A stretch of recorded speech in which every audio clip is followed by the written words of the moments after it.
Она што најмногу ги интересира центар е од кога ќе почне да се реализира барањето за бесплатен паркинг на жителите во општината. Добро, најпрво би сакал да ви посакам добре дојдовте во нашите канцеларии.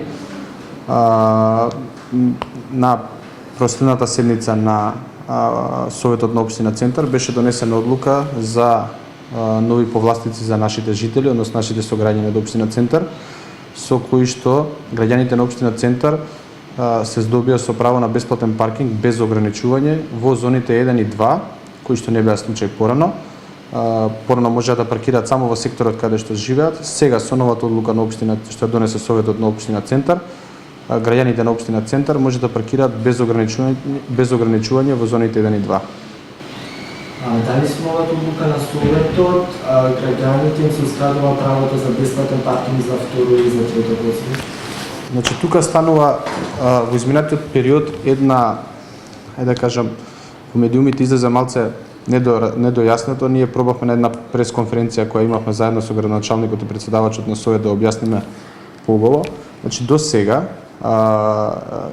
од стамбена единица се водеа прво, второ и трето возило. Односно без разлика дали во семејството живеат на пример тројца или четворица луѓе, од стамбена единица се сметаше возило дали е прво, второ или трето. Сега ние го направивме по физичко лице. Без разлика дали во еден стан, куќа или во една стамбена единица живеат, пример, татко и син, мајка, ќерка, сестра, не е битно како, секој доколку има свое возило на лично име, тоа се рачуна како прво возило. Значи на физичко лице жител.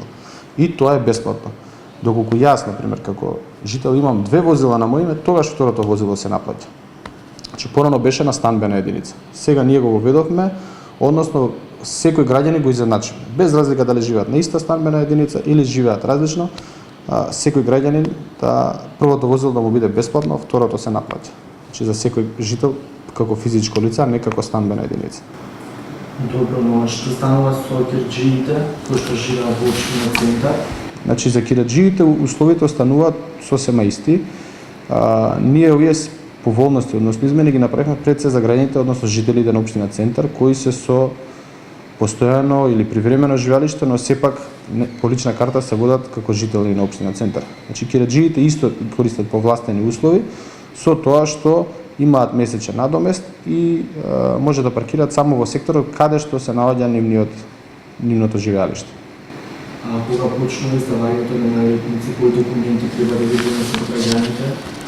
Во зависност од тоа дали некој, пошто поголемиот дел од граѓаните веќе се наши корисници, односно имаат веќе склучено договори кои сега во нареден период, односно веќе им се истекуваат, треба да дојдат и да ги обноват. Значи при обнова на договорите треба да понесат само важечка лична карта и сообраќајна дозвола на увид, чисто само како доказ дека се жители на општина Центар и да го продолжат договорот, а доколку обновуваат исто важечка лична карта и сообраќајна дозвола, само што тука се плаќа еднократен надомест од 350 денара, доколку за обновување на договор 100 денара, односно за продолжување.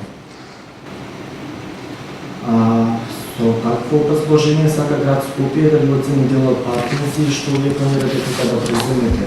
Чи дали со тоа на жителите од Центар кои се купили бесплатно паркинги?